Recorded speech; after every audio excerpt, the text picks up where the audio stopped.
Good evening, all of you. Good evening, sir. Good evening.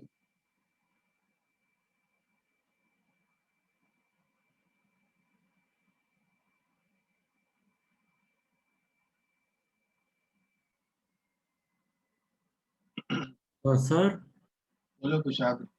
Sir मेरे को chapter 2 में doubt थे sir, तो आप क्लास के एंड में ले लोगे? कौन से चैप्टर के? सर वो वाला स्ट्रक्चर ऑफ एटम, शायद वही है। हाँ हाँ, सर, ले उसमें ले। स्पेक्ट्रम मुझे समझ नहीं आ रहा।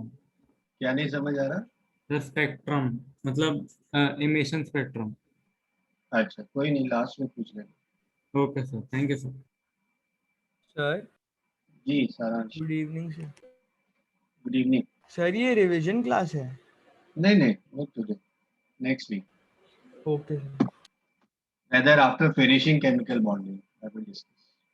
Okay sir. पहले chemical bonding complete हो जाए, by next week I will finish it. Then whatever doubts you have from chapter 1 that I will discuss. I will pick up. Sir मुझे लगा वो आप स्ट्रक्चर ऑफ एटम डिस्कस कर रहे थे इसलिए। नहीं नहीं, he said he has few doubts, so I said I will take up after the class. Okay thank you sir. Last 5-10 minutes I will take up.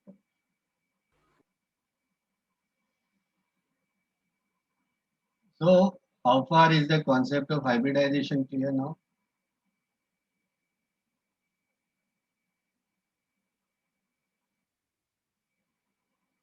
Ji, hybridization समझ आया सभी को? यस। Yes sir. अब देखो related questions किस तरह से पूछे जाते हैं, what form questions can be asked. एक तो जैसे suppose if I ask you what do you mean by isostructural?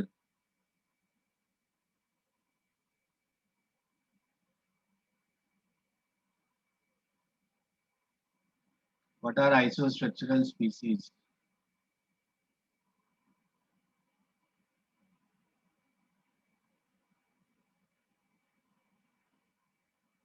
Do you know?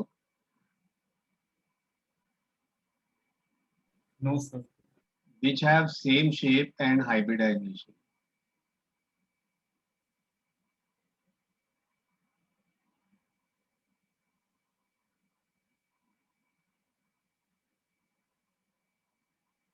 मतलब दो स्पीसीज, चाहे वो मॉलिक्यूल हैं चाहे आयंस हैं, which are having the same state of hybridization and same shape also, those are called as isostructural. Iso, you know, meaning is same, structure means same structure. तो यहाँ पर shape भी same होगा और hybridization should also be same. Suppose I ask you, sir, BF4 minus and NH4 plus, are they isostructural?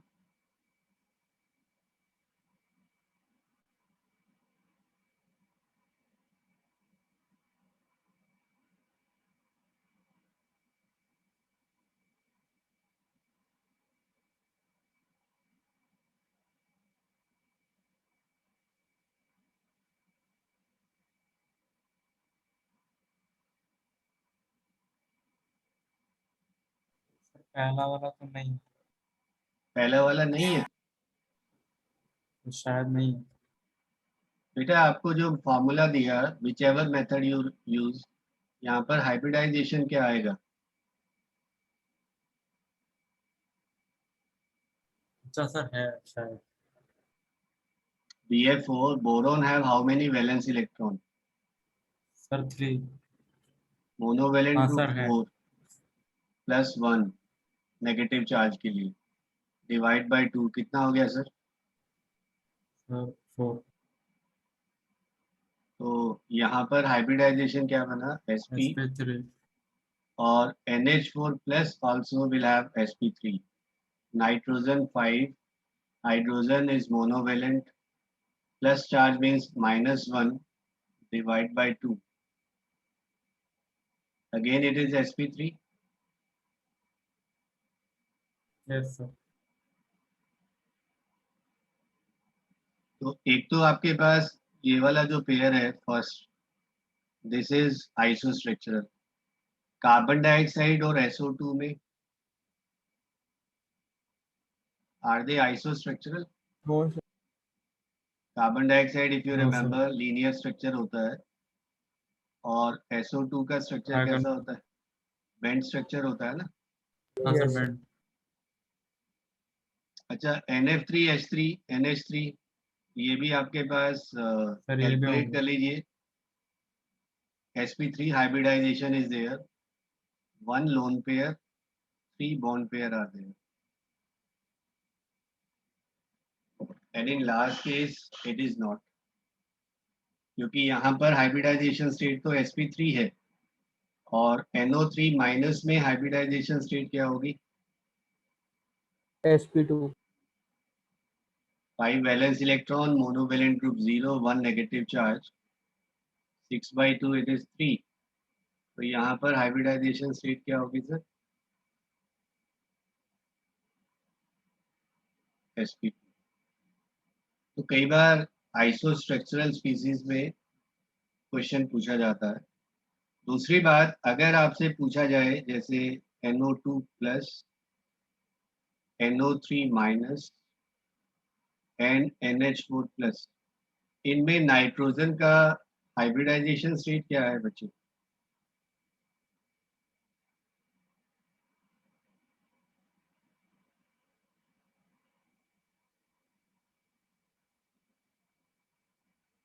What is state of hybridization of nitrogen in these three species? तीनों में आपको अलग अलग बताना.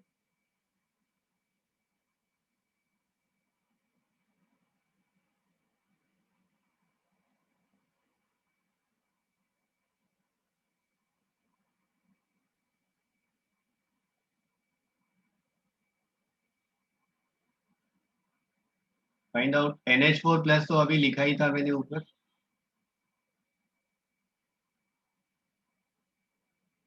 NO3 minus just now I have found it is sp2.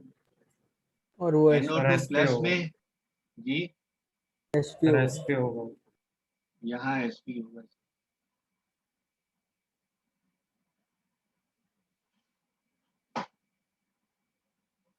अच्छा, I am writing one equation, NH3 plus BF3. It forms a coordinate bond.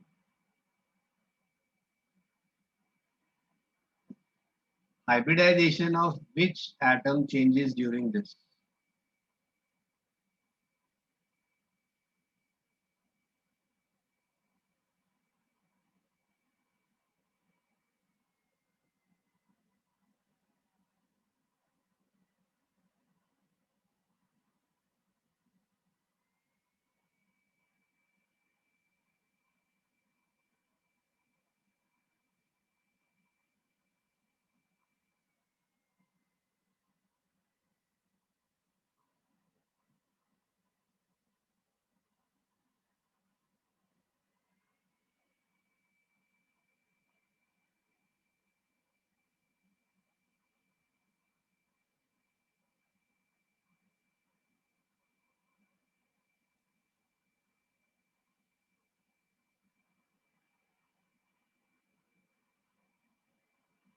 यहाँ पर देखो, nitrogen in ammonia is sp3 hybridized,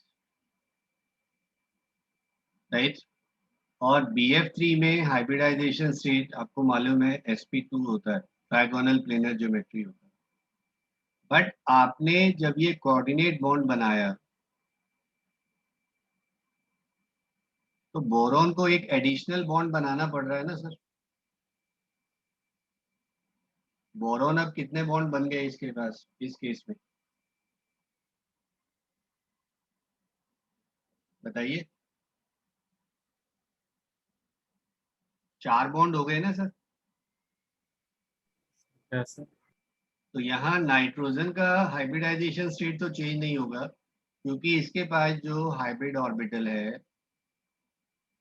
ये जैसे NH3 है, सर 4 बॉन्ड कैसे होगा? ये कोऑर्डिनेट बना ना आपका एक एडिशनल. कोऑर्डिनेट बॉन्ड कैसे बनता है? आपके पास BF3 है, sp2 हाइब्रिडाइज होता है, बट जब 4 कोवलेंट बॉन्ड बनाने होंगे तो आपके पास कितने ऑर्बिटल चाहिए आपको? एक वेकेंट ऑर्बिटल चाहिए ना। कोऑर्डिनेट बॉन्ड आपको समझाया था मैंने, इसे कोऑर्डिनेट बॉन्ड में एक एटम शेयर्ड इलेक्ट्रॉन पेयर को कंट्रीब्यूट करता है।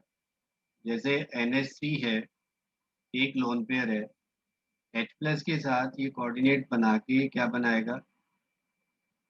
NH4 प्लस बनाएगा। तो हम कंसिडर क्या करते हैं कि जो आपके पास हाइब्रिड ऑर्बिटल है वो H प्लस की वेकेंट ऑर्बिटल के साथ 1s के साथ बॉन्ड बनाएगा, ओवरलैप करेगा।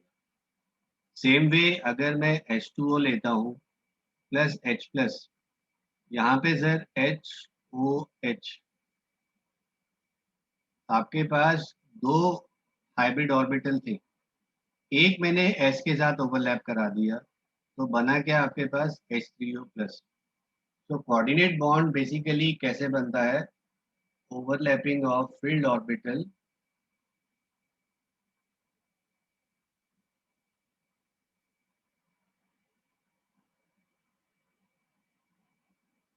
with vacant orbital of another atom.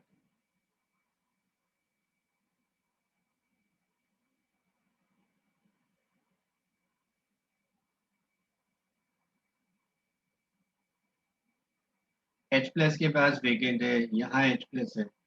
यहाँ भी आपके पास क्या है कि BF3 जब 4 बॉन्ड बना रहा है तो इसका हाइब्रिडाइजेशन स्टेट पहले sp2 था, अब sp3 हो जाएगा। बेसिकली बोरोन का अगर मैं कॉन्फ़िगरेशन लिखता हूँ, it is 2s2 2p1, excited state में होगा 2s1 2px1 2py1 2pz0। अब आपके पास 4 हाइब्रिड ऑर्बिटल बनेंगे sp3। 4 में से 3 जो हाइब्रिड ऑर्बिटल है वो आपके पास सिंगली ऑक्युपाइड है, और ये वाला ऑर्बिटल कैसा है आपके पास?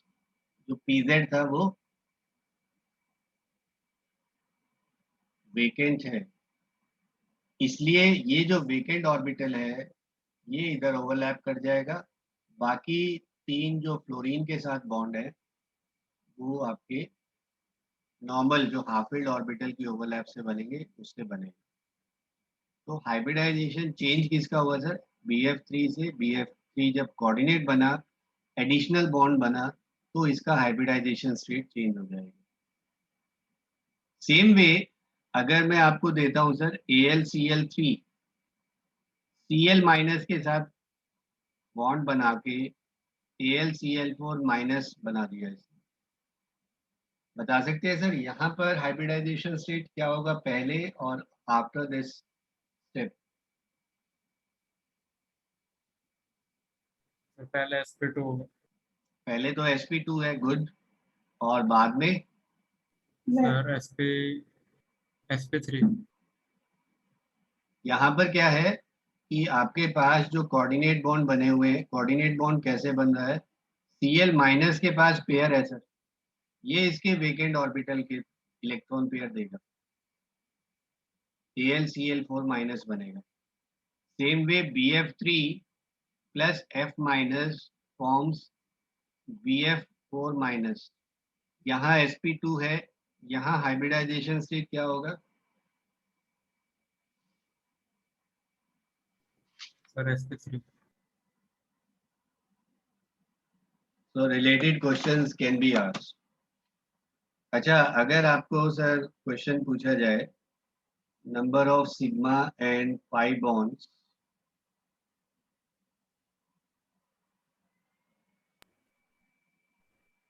सर बोलो।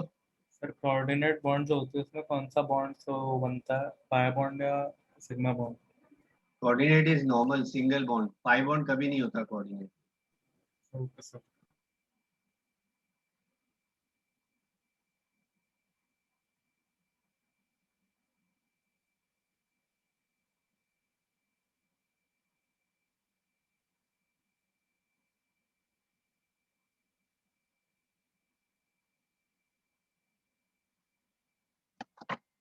इन दोनों में सर सिग्मा और पाई बॉन्ड्स बनाइए, बताइए कितना?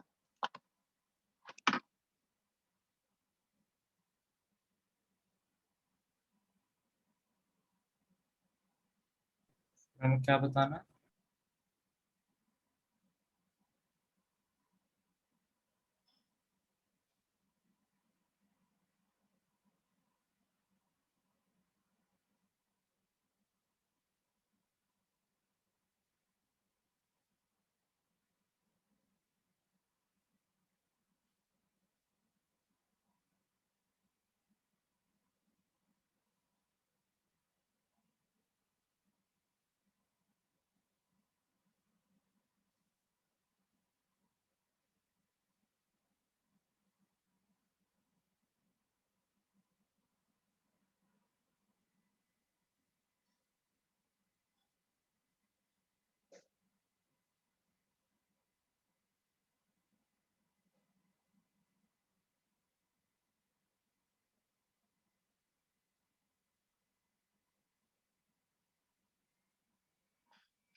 हाँ जी सर, बताइए।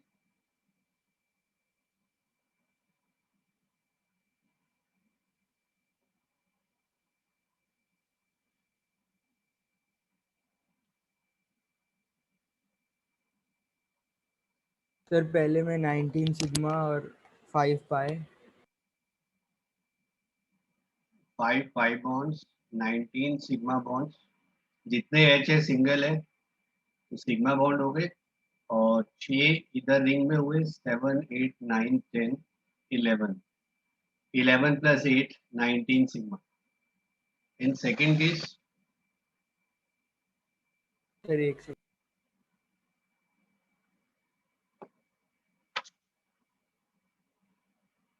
here you have hydrogen attached.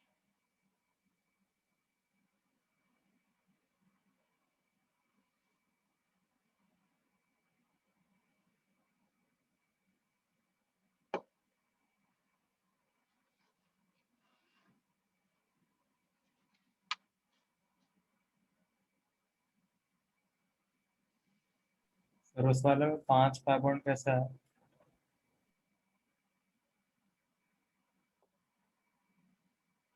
Sir double bond तो आपके पास सिग्मा पाई होता है ना।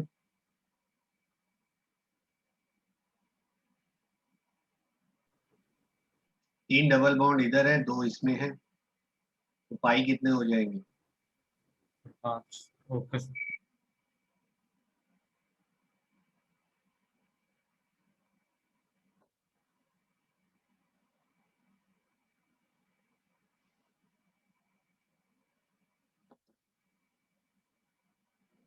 सर 12 सिग्मा बॉन्ड होंगे और 3 पाई बॉन्ड।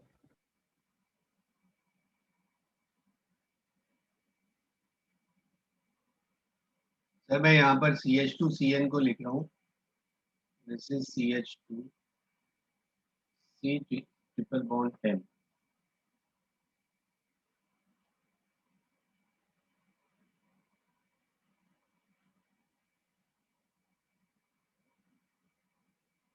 आई गेस 15 सिग्मा आए होंगे आपके पास।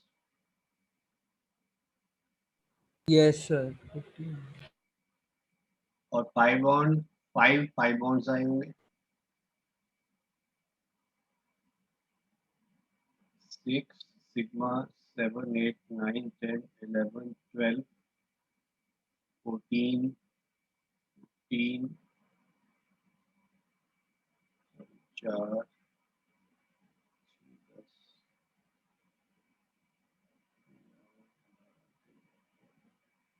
15 sigma 5 pi bonds. Yes, sir. So this can be also asked.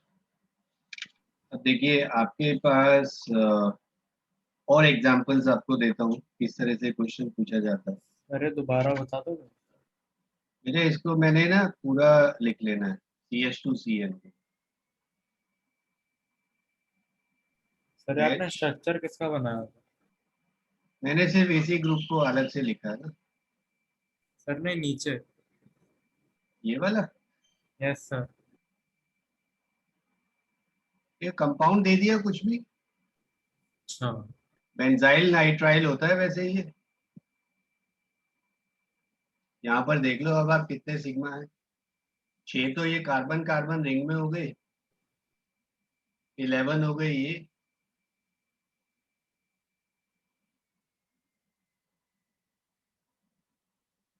This is 12, 14, 15, 16 sigma बनेंगे सर, गलत कर दिया।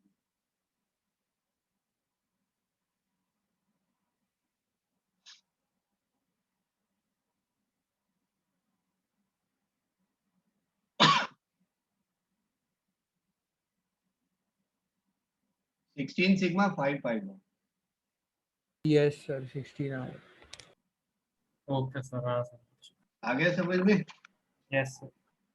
अच्छा, अगर आपको दिया जाए sir CH triple bond C double bond O CH2 COOH, what is state of hybridization of carbon here? Each carbon you have to tell me that state of hybridization and number of sigma and pi bond.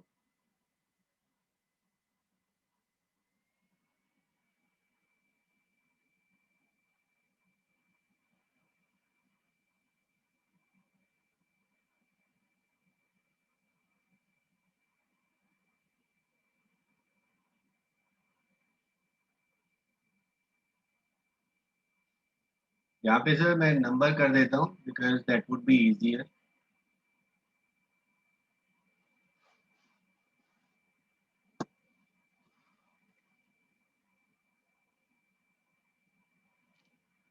Sir chat में बताना।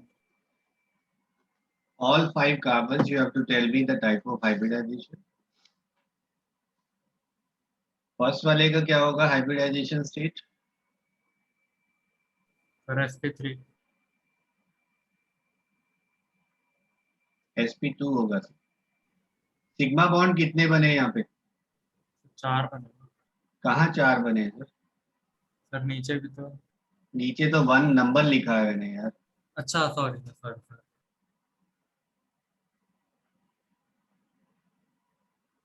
sp2 second carbon Vijaya, sp3 sorry. sp3 this third carbon Vijaya,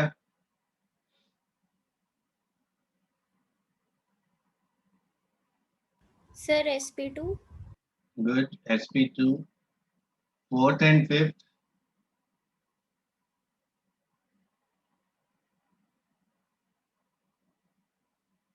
Harpreet, Aryan,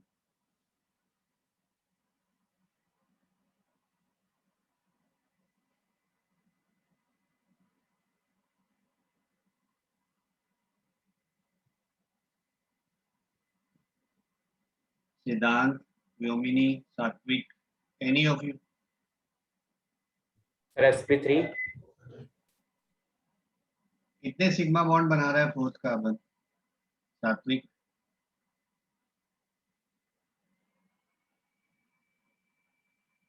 Sir, sp4. sp4 तो होगा ही नहीं बच्चा। P में orbital ही 3 होते हैं, maximum sp3 होता है। Triple bond means 1 sigma and 2 pi bond ना।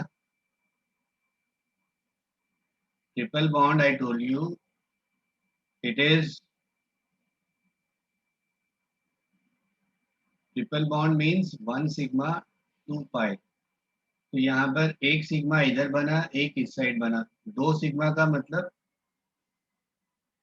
sp hybridized. Fifth carbon is also forming one with H, one with carbon, again sp hybridized, right?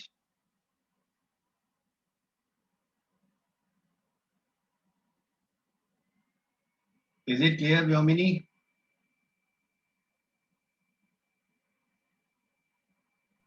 Yes, sir. सिद्धांत समझ आया? यस सर, थोड़ा थोड़ा रेगुलर आ करो, class में 20 मिनट बाद late join कर रहे हो आप। Any reason for it? सब भूल गया था। या था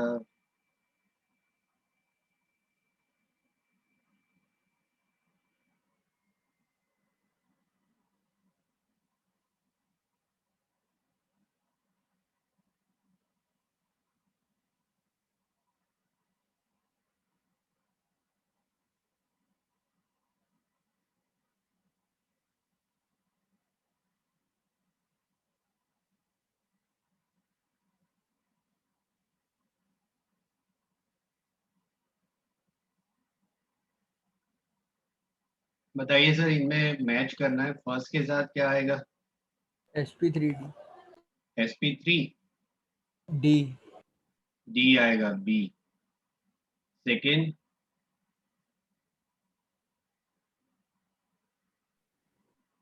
सर वो IF5 है। IF5 yes, sp3d2 it is a. हाँ 5 सही। बॉन्ड पेयर 1 लोन पेयर, आप कैलकुलेट करना चाहें तो भी कर सकते हैं। 7 6 7 electrons with iodine, 7 with chlorine, तो 6 एटम्स 42। 8 से डिवाइड किया आपने 40, और 2 को फिर 2 से डिवाइड किया, तो you are having 5 bond pair 1 lone pair. Steric number आपके पास हुआ 6, 6 मीन्स sp3d2। थर्ड में आपने निकाला ही था अभी पीछे, क्या ऑप्शन है? Sir D. और फोर्थ NH4 प्लस भी अभी किया था हमने।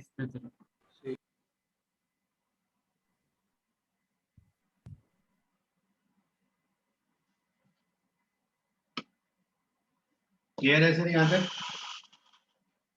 सर एक डाउट सर है बोलो सर, बोलो सारांश। सर, अगर i3 माइनस दिया हो तो उसका कैसे निकालेंगे? I3 माइनस का यस सर। स्टेरिक नंबर से निकालो। सर अगर इसको i और i2 लिख दे तो गलत नहीं, तो सही नहीं आना चाहिए? बेटा I3 माइनस जो है ये स्पीसीज एग्जिस्ट करता है, इसमें 7 इलेक्ट्रॉन्स हैं आयोडीन के पास, 7 3 जा 21 हुआ, यस प्लस 1 22 बनेगा। 8 से आपने डिवाइड किया, 8 2 जा 16, यस 2 3 जा 6, तो 2 बॉन्ड पेयर 3 लोन पेयर। अच्छा और सर। हाइब्रिडाइजेशन स्टेट क्या बनेगा यहाँ पे? सर मैंने पहले स्टेप में गलती कर दी थी। आपके पास ये बनेगा, एक आयोडीन ऊपर एक नीचे, और बीच वाले पे 3 लोन पेयर बनेंगे। Yes thank you sir. देखिए यहाँ पर मैं कुछ एग्जांपल्स लूंगा। जीनोन के कंपाउंड है आपके पास, XeF2, XeF4 और XeF6, IF5। आयोडीन का कंपाउंड लिया मैंने। अभी ये तो हमने हाइब्रिडाइजेशन पढ़ा ही था। IF5 में हाइब्रिडाइजेशन मैंने क्या बताया था? sp3d2 था ना?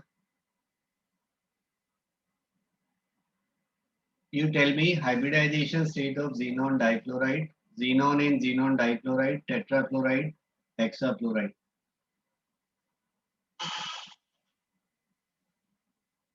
सर पहले की sp3d होगी। यहाँ पर 8 इलेक्ट्रॉन्स हैं xenon के पास, 2 मोनोवेलेंट ग्रुप हैं, 5 बना तो sp3d होगा। सेकेंड केस में 8 sp3d + 4/2, sp3d2। It is sp3d2। और हेक्साफ्लोराइड में sp3d3। 8 + 6/2, 7 sp3d3। अब देखो, जब आपके पास sp3d हाइब्रिडाइजेशन है, ट्राइगोनल बायपिरामिडल होना चाहिए सर ज्योमेट्री, यस और जीनॉन सेंट्रल एटम है, तो फ्लोरीन यहाँ पर लोन पेयर कहाँ पर दिखाओगे सर? ऑल्दो इससे आपको नहीं आइडिया होता, बट मैं 8 इलेक्ट्रॉन में से 2 बॉन्ड पेयर तो है ही, बचे 6 इलेक्ट्रॉन, इसका मतलब 3 लोन पेयर है। तो आपने लोन पेयर कहाँ पर बताया था? मैंने VSEPR में भी आपने डिस्कस किया था कि जो इक्वेटोरियल पोजीशन है यहाँ पर आपने लोन पेयर बनाने हैं तीनों। अगर मैं एक लोन पेयर यहाँ एक्सियल पे दिखाता हूँ तो वो लोन पेयर 90 डिग्री पे हो जाएंगे, रिपल्शन ज्यादा हो जाएगी उस केस में। Got it? Yes sir. तो ये आपका स्ट्रक्चर फिर क्या कहलाएगा? This will be called as linear structure.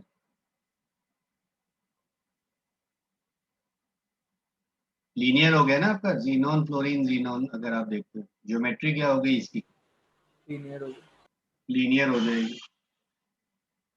अच्छा, अगर आपने जीनोन टेट्राक्लोराइड लिया सर,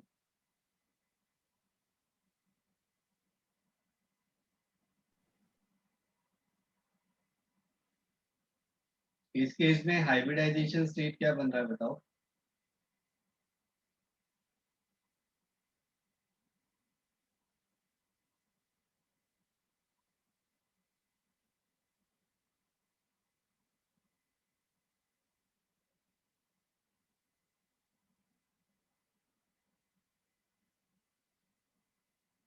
सर क्वेश्चन रिपीट कर दो। यहाँ Yes. पर हाइब्रिडाइजेशन स्टेट आपके पास sp3d2 है ना। Bond Yes, pair sir. Lone pair समझाओ कितने होंगे?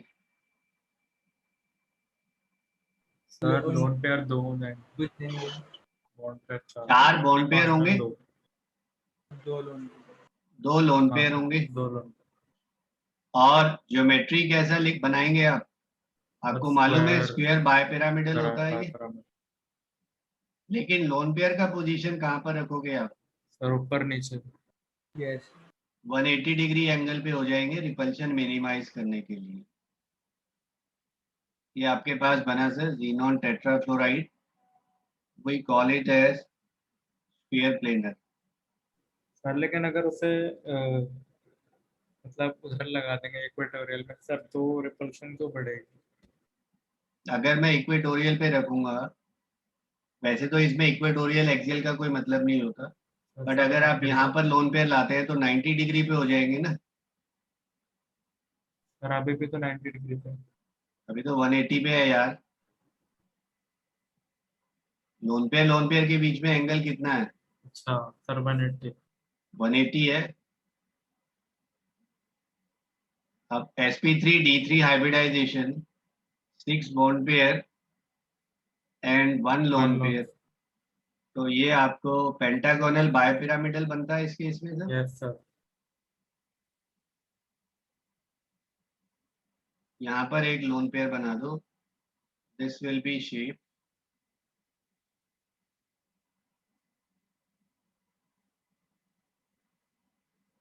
This is called as distorted octahedral. Sir disordered तो बोलते हैं। एक लोन पेयर आ गया ना, रेगुलर जो ऑक्टाहेड्रन होता है उसमें लोन पेयर नहीं होता कोई भी। अच्छा और IF5 में sp3d2 है, तो यहाँ पर सर आप बना लीजिए, एक लोन पेयर होगा, 5 बॉन्ड पेयर होंगे। सर ऊपर वाले जैसे होगा। एक लोन पेयर बना दो, एक ये नीचे बना दो, चाहे इसको ऊपर दिखा दो, लोन पेयर नीचे दिखा दो। This is called as square pyramidal. Yes sir. तो ये सर थोड़ा सा VSEPR से आप कोरिलेट कर लेना कि वहां पर जैसे मैंने लोन पेयर का पोजीशन डिस्कस किया था, सेम वे यहाँ पर भी आपको डिस्कस करना है। यहाँ पर भी उसी तरह से अरेंजमेंट होगा। अगर लोन पेयर है तो हमें आंसर करना आना चाहिए।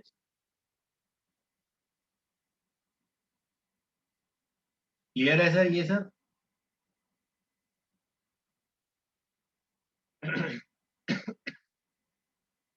Yes sir. अब देखो एक क्वेश्चन आपसे देता हूँ।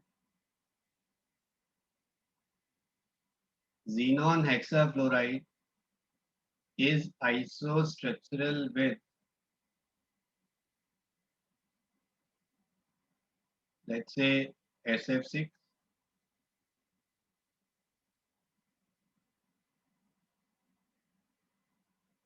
IF6 minus,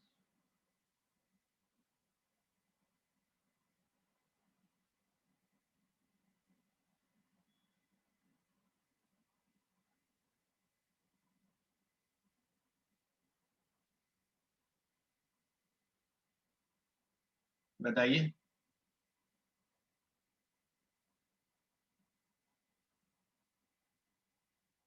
हाइब्रिडाइजेशन स्टेट आपका xenon hexafluoride में अभी क्या बताया?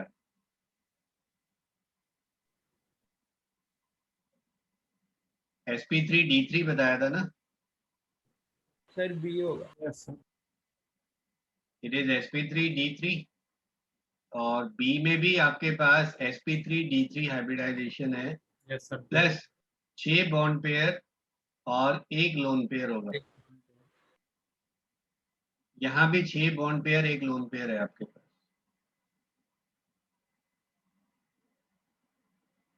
स्ट्रक्चरल भी सेम होगा और हाइब्रिडाइजेशन भी सेम है, इसलिए ये क्या होंगे? Iso structural.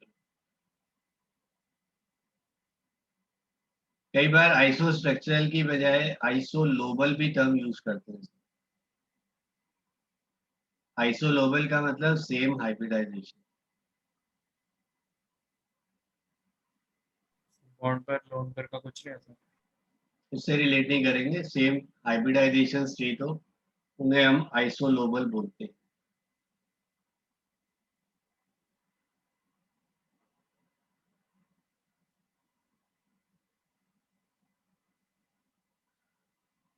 अब देखिए सर, एक कॉन्सेप्ट है इसमें रेजोनेंस का, उसके बाद आपका मॉलिक्यूलर ऑर्बिटल थ्योरी है, काफ़ी इम्पोर्टेंट है। 2 क्लासेस मुझे उसमें चाहिए और फिर एक क्लास में हाइड्रोजन बॉन्डिंग बचता है, वो भी हम डिस्कस करेंगे, एक ही क्लास का काम है। तो by next week I would be able to complete, by next Thursday रहता आपका ये चैप्टर कंप्लीट हो जाएगा। You are asking for a sheet, मैं आपको सर आज या कल में आपको एक प्रैक्टिस शीट दे दूंगा, इसके क्वेश्चंस कुछ भेजूंगा आपको, उनको आप प्रैक्टिस करिए। और देखते हैं सर आगे फिर इसके बाद कौन सा चैप्टर शुरू करो? स्टेट्स ऑफ मैटर कराएंगे। सर उसमें न्यूमेरिकल है? उसमें है न्यूमेरिकल्स। अच्छा। एक्चुअली ये चैप्टर और पीरियोडिक आपका इनऑर्गेनिक केमिस्ट्री का पार्ट है, वो आपका फिर फिजिकल आ जाता है। Physical states of matter is related to physical states only, solid, liquid and gas. यहाँ आप लिक्विड और गैसियस पढ़ते हैं, मेनली गैसियस, और 12th में फिर सॉलिड स्टेट पढ़ा।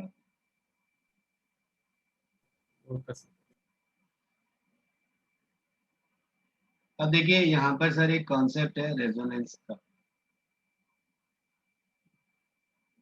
Very important. Although organic chemistry में इसको हम काफी डिटेल में डिस्कस करेंगे, but what is the meaning of resonance? आपने ओजोन का स्ट्रक्चर पढ़ा था सर?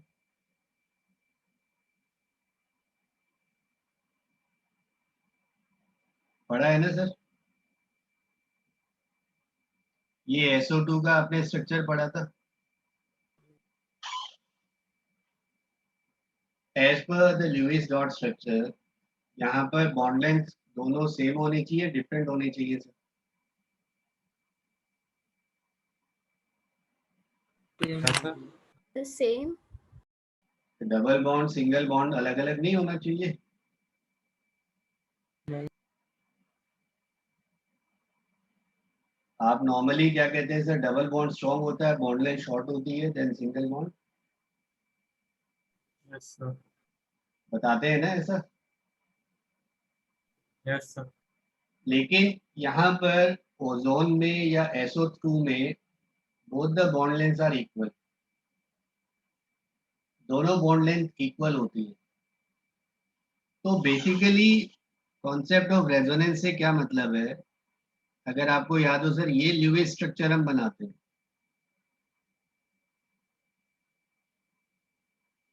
आपने फॉर्मल चार्ज भी पढ़ा था, यहाँ कोऑर्डिनेट बॉन्ड बनता है, ये this is a kind of coordinate bond, but normally हम सिंगल बॉन्ड ही दिखाते हैं कोऑर्डिनेट की जगह। आपने सर क्या करना है, एक स्ट्रक्चर से जब मॉलिक्यूल रिप्रेजेंट नहीं कर पाते या उसकी प्रॉपर्टीज हम एक्सप्लेन नहीं कर पाते, तो हम कंसिडर करते हैं कि मॉलिक्यूल का एक्चुअल स्ट्रक्चर ये ना हो के दो डिफरेंट लुईस स्ट्रक्चर होंगे। यहाँ पर मैंने इलेक्ट्रॉन पेयर शिफ्ट किया और ये इलेक्ट्रॉन इधर शिफ्ट किया, तो आपके पास सर ये डबल बॉन्ड बन गया, ये इधर बन गया, यहाँ पर दो इलेक्ट्रॉन हो गए, ये एक पेयर इधर हो गया। सिंपली मैंने इलेक्ट्रॉन की शिफ्टिंग किया, जहाँ सिंगल था वहां डबल हो गया, जहाँ डबल था वहां पर सिंगल हो गया। तो एक्चुअल स्ट्रक्चर जो है वो इन दोनों का इंटरमीडिएट बनता है। इंटरमीडिएट से मतलब हमने जो ये इलेक्ट्रॉन पाई बॉन्ड है, पाई बॉन्ड को सर डॉट से मैं दोनों बॉन्ड पे डिस्ट्रीब्यूट कर देता हूँ। ये आपका जो स्ट्रक्चर होगा ये हम कहलाता है सर, इसको बोलते हैं हाइब्रिड स्ट्रक्चर। ये दोनों जो स्ट्रक्चर मैंने बनाए यहाँ पर, these are called as resonating structure. These are called as resonating structure and this is called as hybrid structure. Actual structure जो है, जो यहाँ पर आपने बनाया फर्स्ट और सेकंड, ये दोनों में से कोई भी रियल स्ट्रक्चर नहीं है। They do not have real existence, जैसे एक हाइपोथेटिकल है, पेपर पेन पे ही एग्जिस्ट करती है resonating structure. Actual structure is a hybrid of all the contributing structure या रेजोनेटिंग स्ट्रक्चर। मैं एक और एग्जांपल देता हूँ। सर जी सर दोबारा समझा दो एक बार। बता रहा हूँ सर, SO2 का एग्जांपल लीजिए। यहाँ पर आपके पास यहाँ डबल बॉन्ड है, यहाँ सिंगल है। अगर मैं एक पेयर यहाँ शिफ्ट करता हूँ और इसको यहाँ पर शिफ्ट करता हूँ, तो आपके पास क्या बना सर, यहाँ पर डबल बॉन्ड आ गया, यहाँ पर सिंगल बन गया। यस अब स्ट्रक्चर ना फर्स्ट है ना सेकंड है, एक्चुअल स्ट्रक्चर इन दोनों का बीच का है। तो हम क्या करते हैं सर, इलेक्ट्रॉन्स को दोनों बॉन्ड पे डिस्ट्रीब्यूट कर देते हैं। तो ये डबल बॉन्ड पहले एक साइड दिखाया था, फिर इधर दिखाया, तो एक्चुअल में दोनों के बीच में ये इलेक्ट्रॉन डिस्ट्रीब्यूट हो जाएंगे। आपने बेंजीन का स्ट्रक्चर पढ़ा हुआ है sir, double single double single double, पढ़ा है ना सर। यहाँ पर दो तरह की बॉन्ड लेंथ होनी चाहिए, double bond single bond. Double bond छोटी होनी चाहिए सिंगल बॉन्ड के कंपैरिजन में, single bond length should be more. But actual में बेंजीन में सारी carbon carbon bond length equal होती है। हम क्या करते हैं, ये इलेक्ट्रॉन इधर शिफ्ट करो, इसको इधर शिफ्ट करो, इसको इधर शिफ्ट करो, तो आपके पास क्या बन गया सर, ये रेजोनेटिंग स्ट्रक्चर हो गया। और इसमें जो स्ट्रक्चर एक्चुअल होगा वो कौन सा होगा, अगर आपने देखा हो ज्यादातर बुक्स में बेंजीन को ऐसे दिखाते हैं, रिंग बनाते हैं ना बीच में, देखा है यस आपने। सर यस ऐसा क्यों बनाते हैं सर, क्योंकि एक्चुअल स्ट्रक्चर इन दोनों का बीच का होता है, ना ये ट्रू स्ट्रक्चर है ना ये ट्रू स्ट्रक्चर है। This is hybrid structure which is the actual structure. और आपको एक और एग्जांपल देते हैं सर, जैसे आपने लिया लेट्स से CH3,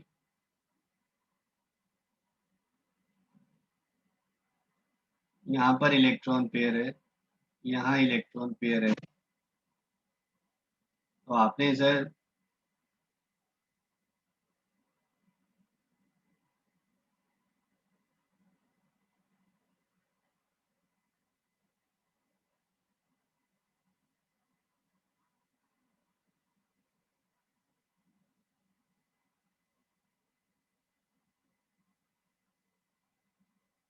यहाँ पर पॉजिटिव हो गया, कार्बोनेट है।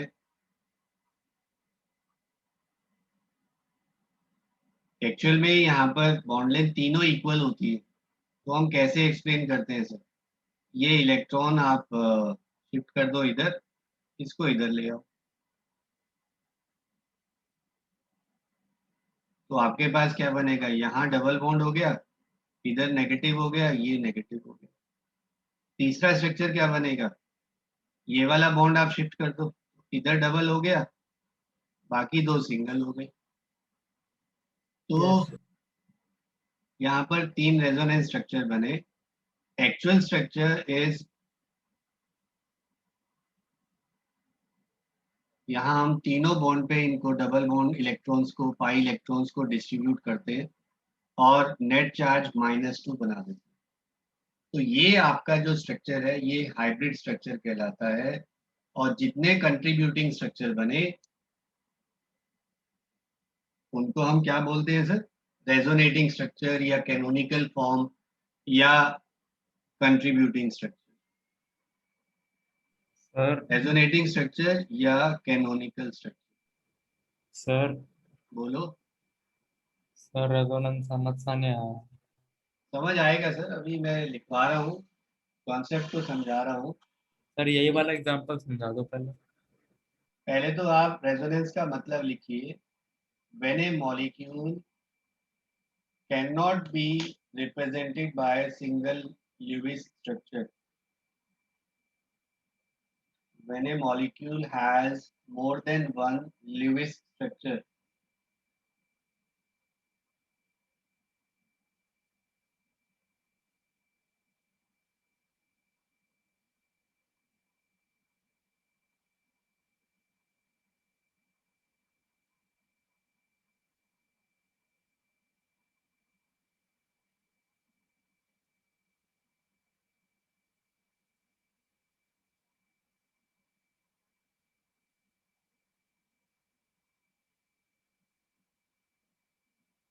molecule has more than one Lewis structure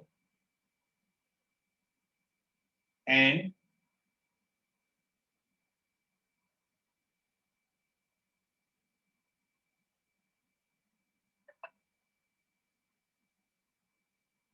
actual structure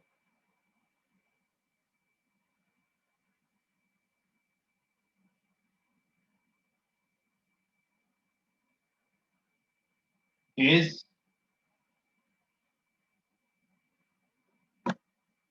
hybrid of all the contributing structures.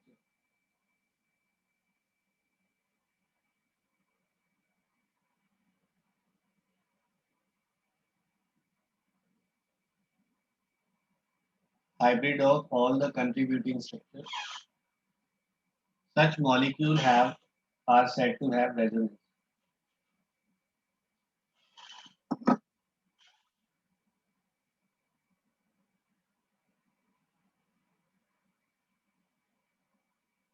Such molecules are said to have resonance.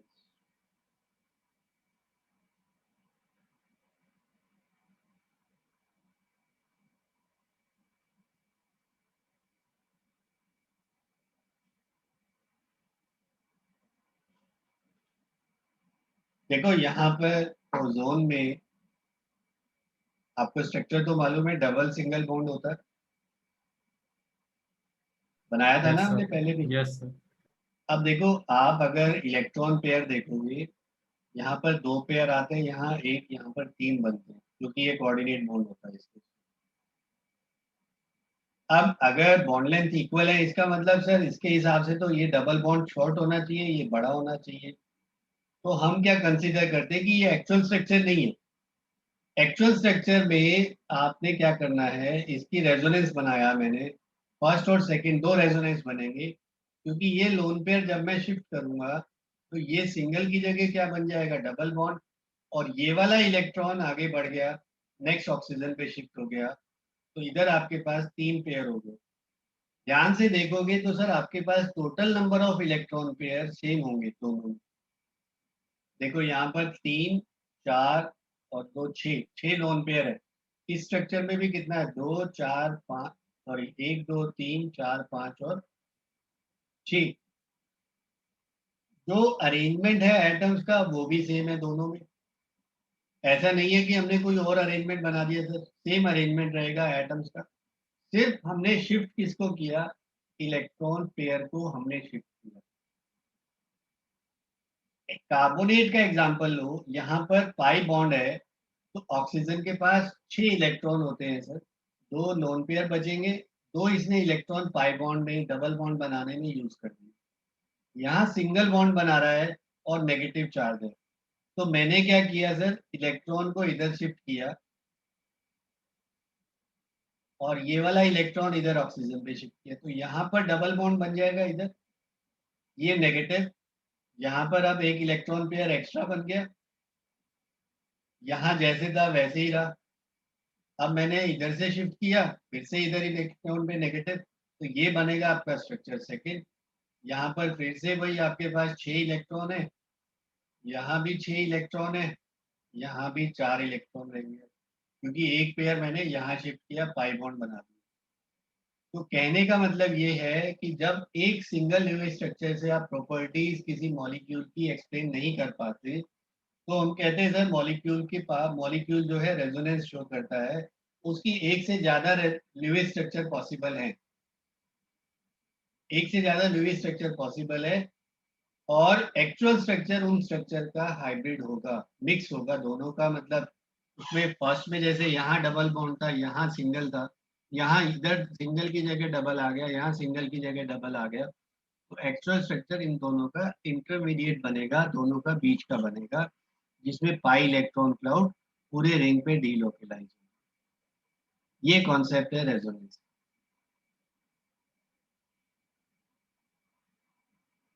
समझ आया सर कुछ?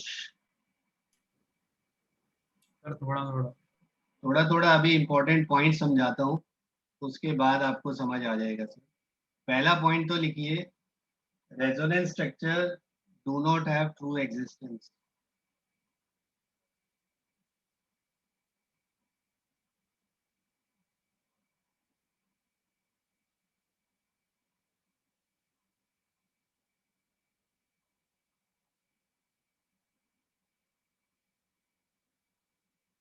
They exist on paper and pen only.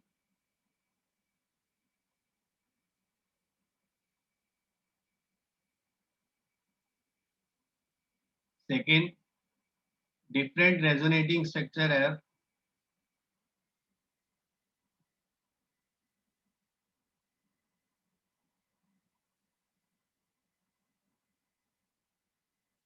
same arrangement of atom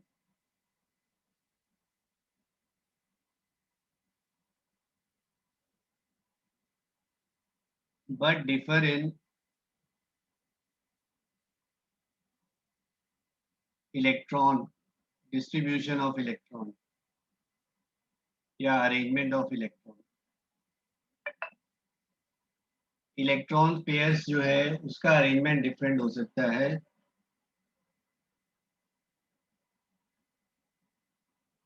but skeleton जो atoms का arrangement है वो same ही रहेगा। इस पे एनसीईआरटी में क्वेश्चन भी है, अभी कराता हूँ आपको। थर्ड लिखिए, actual structure is a hybrid of all the resonating structures.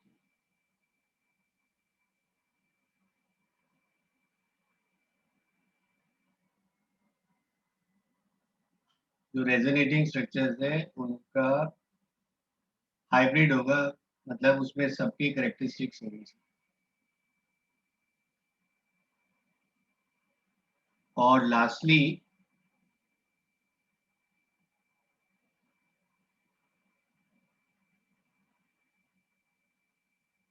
different structures have same number of lone pair and bone pair,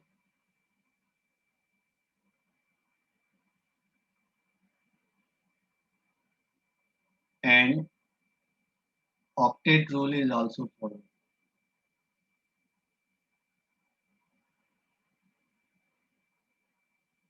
जैसे मान लो मैंने अभी ये बताया था आपको, C डबल बॉन्ड OH, यहाँ पर सर ऑक्सीजन पे पेयर है, तो मैं अगर इलेक्ट्रॉन इधर शिफ्ट करता हूँ और आपसे कहता हूँ कि सर ये स्ट्रक्चर पॉसिबल है,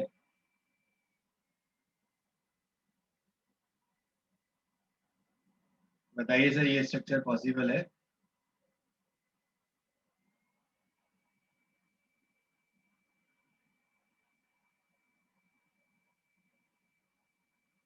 क्या गलती सर दिख रहा है इसमें? सर एक चीज पूछूं? पहले इसका आंसर करो सर, पूछ लेना मेरे से। यहाँ पे गलती क्या है सेकंड स्ट्रक्चर में?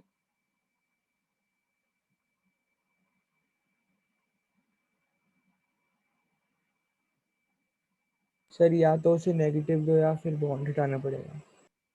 कार्बन की वैलेंसी कितनी है यहाँ पर?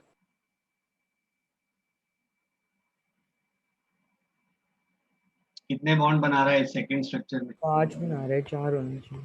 5 बना रहा है, 4 बनाने चाहिए। तो यहाँ पर सर आपने जब ये इलेक्ट्रॉन शिफ्ट किया, ये इधर शिफ्ट होना चाहिए। तो यहाँ पर बनेगा क्या? ओ पे नेगेटिव आ जाएगी। यस। ठीक है।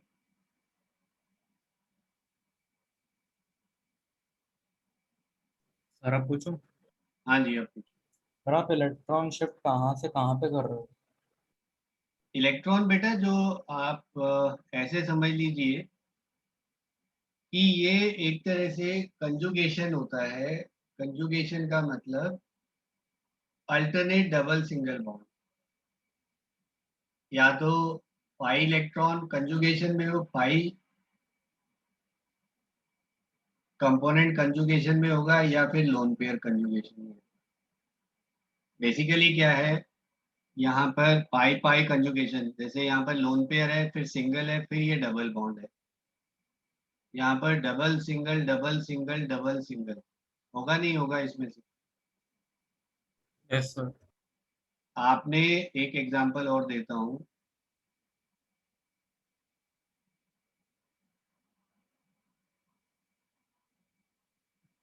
इन दोनों में बता सकते हैं रेजोनेंस किसमें पॉसिबल होगा, फर्स्ट में या सेकंड में?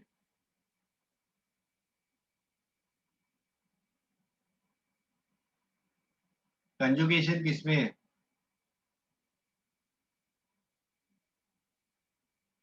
फर्स्ट वाले में है ना।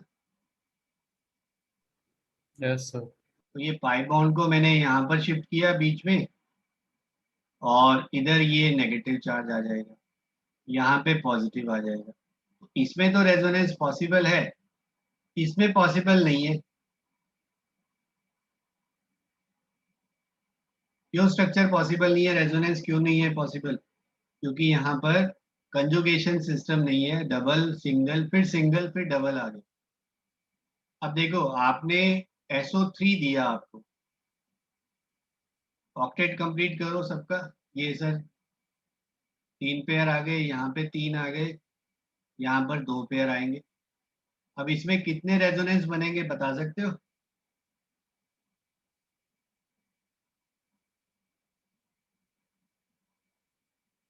बोलिए।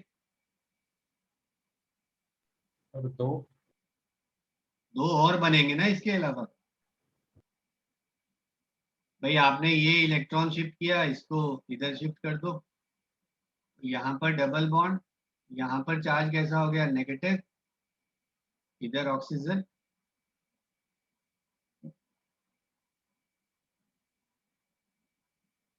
नेगेटिव क्यों लिखेंगे सर, ऑक्टेट ही हो गया ये भी।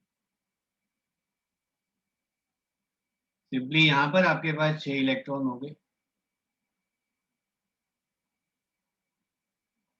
और तीसरा स्ट्रक्चर क्या पॉसिबल है, इलेक्ट्रॉन मैं यहाँ से शिफ्ट करूँ और इधर से इसको इधर शिफ्ट करूँ।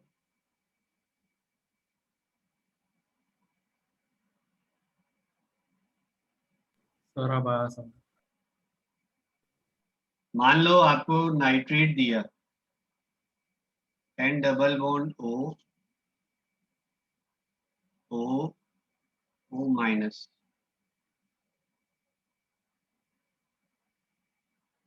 बता सकते हो कितने रेजोनेंस बनेंगे इसमें?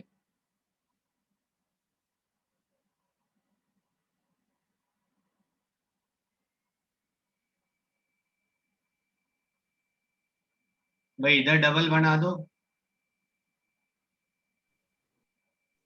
2 बनेंगे। 3 बनेंगे ना total. Yes sir, total 3।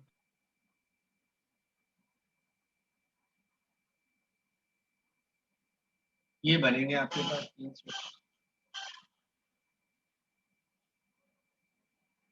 Electrons आप दिखा दीजिए, जैसे ऑक्टेट कंप्लीट करने के लिए जितने इलेक्ट्रॉन चाहिए वो बना दो।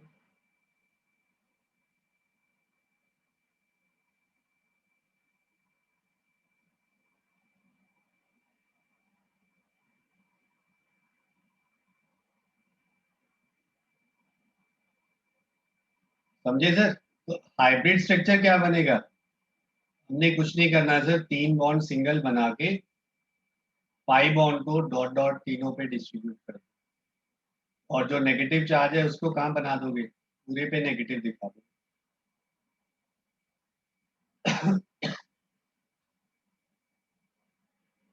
अभी समझ आया सर ये? Yes sir. Bhumita, have you got it? Yes, sir. Vijaya, Yes, sir. got it? Yes, sir. Yomini, Yes, Aryan, sir. सात्विक, हाँ सर, आगे समझ। आ गया आपसे। यहाँ पर सर अभी ये जस्ट मैंने एक टॉपिक जस्ट इंट्रोड्यूस किया है ऑर्गेनिक केमिस्ट्री में सर, इस पे बेस्ड सर कम से कम 2 से 3 क्लासेस रेजोनेंस के कॉन्सेप्ट पे ही लगती है। प्लस आर क्या है, माइनस आर क्या है, वो काफी डिटेल में है। रेजोनेंस स्ट्रक्चर बनाई, उनकी रिलेटिव स्टेबिलिटी बताओ। फिर आपके पास रेजोनेंस की एप्लीकेशंस है वहाँ पर, तो वो काफ़ी डिटेल्ड है ऑर्गेनिक केमिस्ट्री में। यहाँ पर सिंपल आपको मतलब जो है, एक से ज़्यादा लिविंग स्ट्रक्चर जब किसी मॉलिक्यूल के पॉसिबल होंगे तो हम कहते हैं मॉलिक्यूल हैज रेजोनेंस, और इसमें जो एक्चुअल स्ट्रक्चर होगा वो डिफरेंट स्ट्रक्चर्स का हाइब्रिड बनेगा resonancing structure. That is the concept of resonance. बाकी सर डिटेल्स हम करने को हम अभी करें, बट अभी कोई यूजफुल नहीं है, ऑर्गेनिक में ही पढ़ाएंगे इसको। Plus R minus R effect क्या है, हाइपर कंजुगेशन क्या है, वो सब चीज़ें आप आगे पढ़ेंगे जब 11th में basic concepts in organic chemistry पढ़ेंगे। अब सर एक क्वेश्चन एनसीईआरटी में दिया हुआ है, मेरे को याद आ रहा है, ये आपको क्वेश्चन है सर, क्वेश्चन नंबर 12 है। You are given 2 structure for H3PO3। एक में इसने लिखा है sir OH, PH, O, OH, और दूसरे स्ट्रक्चर में इसने दिखाया है सर POH, OH, OH। उसने इलेक्ट्रॉन की टर्म में दिखाया हुआ है यहाँ पे, but can you call these structure 1 और 2 एज रेजोनेटिंग स्ट्रक्चर?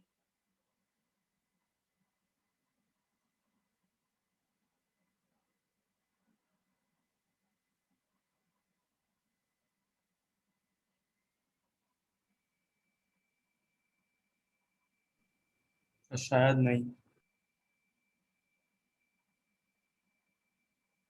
नहीं सर, बिकॉज दोनों में क्या है, यहाँ पर स्केलेटन अलग अलग है। यहाँ पे फास्फोरस H और 3 ऑक्सीजन से जुड़ा है, यहाँ पर आगे 3 ऑक्सीजन से ही जुड़ा है। तो रेजोनेंस स्ट्रक्चर में स्केलेटन हमेशा, skeletal of atom remains the same, वो चेंज नहीं होता। ठीक है sir? Sir skeletal of atom मतलब? स्केलेटन मतलब अरेंजमेंट ऑफ एटम। अच्छा। यहाँ पे ओके। OH है ना इसमें सेकंड वाले में, और वहाँ पे यस। PO है और उधर H है, तो इसलिए ये अलग है। Okay sir. सर पर इसका असली स्ट्रक्चर ऐसे थोड़ी ना होता है। एक्चुअली स्ट्रक्चर तो सर आपको भी मालूम है, वो तो पढ़ाया था मैंने पहले ही। यस सर, वही। और एक ये एच। बनता है, यस सर। बेसिसिटी 2 होती है, वो तो मैंने बताया हुआ है, बट क्वेश्चन ऐसा ही दिया हुआ है सर एनसीईआरटी में, तो इसलिए मैंने कहा एक बार कॉन्सेप्ट वाइज देखें कि कितना समझ आ रहा है आपको। अच्छा सर, मेरे को लगा आप वैसे ही डिस्कस कर रहे हो इसके स्ट्रक्चर के ऊपर कि फिर नहीं, रेजोनेट। एनसीईआरटी में ड्रॉ ही इसी तरह से किया हुआ है, बस मैंने यहाँ पर इलेक्ट्रॉन्स पेयर की जगह बॉन्ड दिखा दिया, उसमें यहाँ पर डॉट बनाए हुए सर दो दो। Okay sir. बोलो कुशाग्र, आपके कुछ डाउट थे? Yes sir. Sir emission spectrum बता दो दा। क्या बताऊं उसमें, बताओ रेडबर्ग फार्मूला पे बेस्ड क्वेश्चन आते हैं, और क्या नहीं सर करना वो नहीं सर, मतलब डेफिनेशन टाइप ही समझा दो था।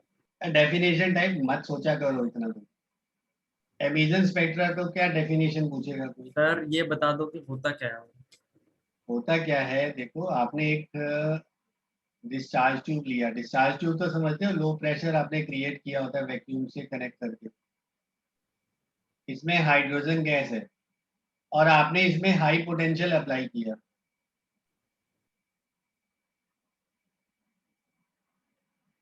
और इससे कुछ रेडिएशन जो एमिट हुआ उसको मैं स्पेक्ट्रोमीटर से एनालाइज करता हूँ।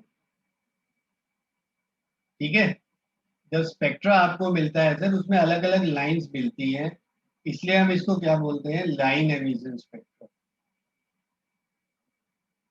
एमिशन स्पेक्ट्रा मीन अच्छा spectra obtained when a gas or an atom is electron in an atom are excited to higher energy level। जो स्पेक्ट्रा obtain होगा उसमें डिस्टिंक्ट लाइंस बनेंगी, each having a characteristic wave number or wavelength, so that's why it is called as line emission spectra।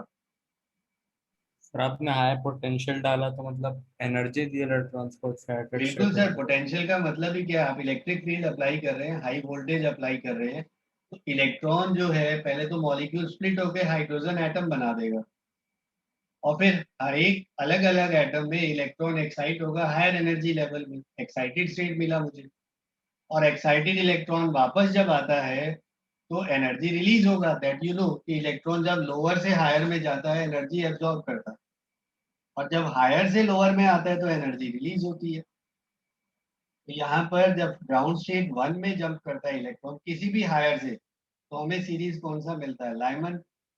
2 yes में sir. Jump करता है तो कौन सा सीरीज मिलता है, बाल्मर। 3 में जंप करता है तो कौन सा सीरीज मिलता है, पाशन। अच्छा बाकी क्वेश्चन है, देखिए आपसे जो क्वेश्चन एक्सपेक्टेड है या क्वेश्चन जो पूछा जाता है जिस तरह से, वो सब्जेक्टिव की बजाय एप्लीकेशन बेस्ड पेपर होता है सर। 99% आई कैन से कि आपका पेपर पूरी तरह से एप्लीकेशन बेस्ड पेपर हो। पाल्मर में लॉन्गेस्ट वेवलेंथ ट्रांजिशन के लिए वेवलेंथ बताओ, सेकंड लाइन की वेवलेंथ बताओ, फार्मूला पता है आपको, रिक्वेयर फार्मूला, वैल्यू सब्स्टिट्यूट करो, निकाल लीजिए वेवलेंथ। सर नहीं मुझे सोडियम का बस यही बैलेंस था। इलेक्ट्रॉन के लिए क्वांटम नंबर्स असाइन करो, CS1 बना N3 L0 M0, spin half plus या माइनस, लिख दो क्वांटम नंबर। कॉन्फ़िगरेशन बताओ क्रोमियम +3 का, और कितने अनपेयर्ड इलेक्ट्रॉन होंगे, कॉन्फ़िगरेशन लिखो, नंबर ऑफ अनपेयर्ड इलेक्ट्रॉन बताओ। कोई आपसे ये थोड़ी पूछ रहा है सर कि सर हुन्स रूल स्टेट करो, पूछा भी जाए तो सर वो 2-3 लॉज जो लिखाए हैं उनको आप याद करो। हुन्स सर रूल नहीं है, पॉलिश प्रिंसिपल है, ऑफबर्ग रूल है, N+L रूल है, जो हमने डिस्कस किया होगा। सर नहीं मैं डेफिनेशन उस वे में नहीं पूछ रहा था, मुझे बस जानना था कि क्या होता है क्योंकि सर मैं भूल गया था। अभी समझ आ गया। यस सर आ गया। और सर एब्जॉर्प्शन स्पेक्ट्रा क्या होता है, सर वो मैं वहां तक पहुंचा नहीं था मतलब। वहां तक भी पहुंच जाएगा, इसी के साथ ही तो दिया है कि आपने व्हाइट लाइट को पास किया किसी सैंपल से। अब व्हाइट लाइट में तो सारी वेवलेंथ है, यस सर। मान लो यहाँ पे सोडियम वेपर्स हैं, अब आपने इसको स्पेक्ट्रोमीटर से एनालाइज किया, अब अदरवाइज तो आपके पास विबग्योर बनता है ना, यस सर। जो आपने जिस सैंपल से पास किया ये कुछ वेवलेंथ को एब्जॉर्ब कर लेता है, जैसे सोडियम वेपर जो है येलो रीजन में 2 वेवलेंथ एब्जॉर्ब करती है, तो उसके कॉरस्पॉन्डिंग यहाँ पर डार्क लाइंस बनती है, उसको हम क्या बोलते हैं सर, तरह के स्पेक्ट्रा को क्या बोलते हैं? Absorption spectra. ये आपका होता है लाइन एमिशन स्पेक्ट्रा, क्योंकि यहाँ पर लाइंस बनती है। दोनों में डिफरेंस है, यहाँ पर डायरेक्ट लाइंस बनती है। जैसे आपने, अब तो खैर डिजिटल का जमाना हो गया सर, बट अगर पुराने जैसे कैमरास वगैरह होते थे उसमें रोल डलता होता था। आई डोंट नो आपने वो देखा है नहीं देखा कैमरा? सर देखा है। देखा है? नेगेटिव कभी देखा है आपने? नहीं सर। नहीं देखा ना? तो ब्लैक हेयर आपके ब्लैक होते हैं, उसमें वाइट आते हैं। अच्छा। तो जो वो एब्जॉर्ब कर लिया उसके कोरस्पॉन्डिंग वहाँ पे सर डार्क लाइंस बनेंगी, that is called absorption spectrum. एक तरह से नेगेटिव जो होता है वो आपका फोटो का नेगेटिव बनता है, उसको डेवलप करते हैं, फिर आपके पास पिक्चर बनती है। अभी तो सर हर चीज कंप्यूटराइज हो गई है और मोबाइल ही सब कुछ कर रहे हैं काम।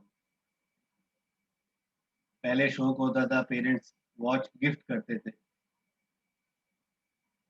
मुझे याद है 8th में मैंने स्कॉलरशिप मिला था तो फादर ने गिफ्ट की थी एक वॉच, 8th स्टैंडर्ड में। अच्छा। हमारे टाइम बोर्ड्स होता था 8th में, 10th में, 12th में। आजकल बच्चे, छोटा बच्चा भी होगा वो भी कहेगा मोबाइल दे दो। शायद मुझे इतने फीचर्स नहीं आते होंगे जितने एक न्यू, मतलब 4 साल 5 साल के बच्चे को मोबाइल आप दे दो, मुझसे बेटर मोबाइल वो हैंडल कर सकता है। होता है नहीं होता ऐसा? होता है सर। मुझे सारे फीचर्स नहीं पता होंगे बट उनके हाथ में मोबाइल आएगा, वो अपने आप ही सब कुछ सीख लेते हैं। चलिए सर, फिर नेक्स्ट क्लास में मिलते हैं संडे को। Yes sir. Thank you sir. Sir good एक नाइट। चीज पूछनी है। हाँ हाँ पूछो, आप भी पूछो यार। सर एक जो होता है, हमें सर बाकी चीज़ों के लिए ना शॉर्टकट्स दिए थे, जैसे अगर हमें लैम्डा निकालना है किसी का, जो आप अभी डिस्कस कर रहे थे, उसमें जो रेडबर्ग्स फॉर्मूला वाला होता है, तो सर ऐसा हमें हमारी क्लास में ऐसे डी ब्रॉगली वाले क्वेश्चंस के लिए कुछ नहीं दिया। तो सर उसके लिए आपको कोई पता है जिससे कैलकुलेशन जल्दी हो जाए, फिर पूरी पूरी करनी होती है? देखो काइनेटिक एनर्जी अगर दिया हो तो इसका मैंने आपको बताया भी था, लैम्डा इज। सर हाँ वो तो पता है, √2 वो आ जाएगा, वो तो फॉर्मूला सर पता है, पर वो नहीं पता कि मतलब कोई ट्रिक्स हो जैसे करने की कैलकुलेट। सर इसमें what I can suggest you कि सर आप एक बार, लैम्डा इज h/mv होता है ना, यस सर। h/m का वैल्यू कैलकुलेट करके याद रख लो बस, इलेक्ट्रॉन के केस में। हाँ सर, मतलब अगर मास से लग दिया हो तो फिर उसी टाइम करना पड़ेगा। उसी टाइम ही करना पड़ेगा। रिटबर्ग ओके का तो सर। आपको बताया था मैंने, 1/RH का वैल्यू दिया था, यस सर उसके। 911.7 एंगस्ट्रॉम होता है। यस सर, हमें अलग अलग दिए हैं सबके लिए कि एनर्जी किससे निकल जाएगी, और वो इलेक्ट्रॉन वोल्ट वाले टर्म्स में जो आसानी से आ जाता है, उसके अलग अलग दिए थे। तो तो इलेक्ट्रॉन वोल्ट भी मैंने बताया था, 13.6 इलेक्ट्रॉन वोल्ट से निकालते हो Z²/n²। यस सर, वो हमें उन्होंने इसके लिए नहीं दिया था, डी ब्रॉगली के लिए। चलो यार ठीक है, जो भी है कॉन्सेप्ट तो तब भी वही है, केमिस्ट्री वही है, सर और शॉर्टकट जहाँ। हाँ हाँ बोलो। एक पर्सनल चीज क्लास के बाद पूछ सकता हूँ फोन करके? अरे तुम क्लास में ही पूछ लो, कोई दिक्कत नहीं है। सर वो यहाँ नहीं पूछ पाऊंगा मैं। चलो अलग से पूछ लो। Okay. Okay ji, thank you, good night. Thank you, sir. Thank you sir, thank bye. You Thank sir. you, sir.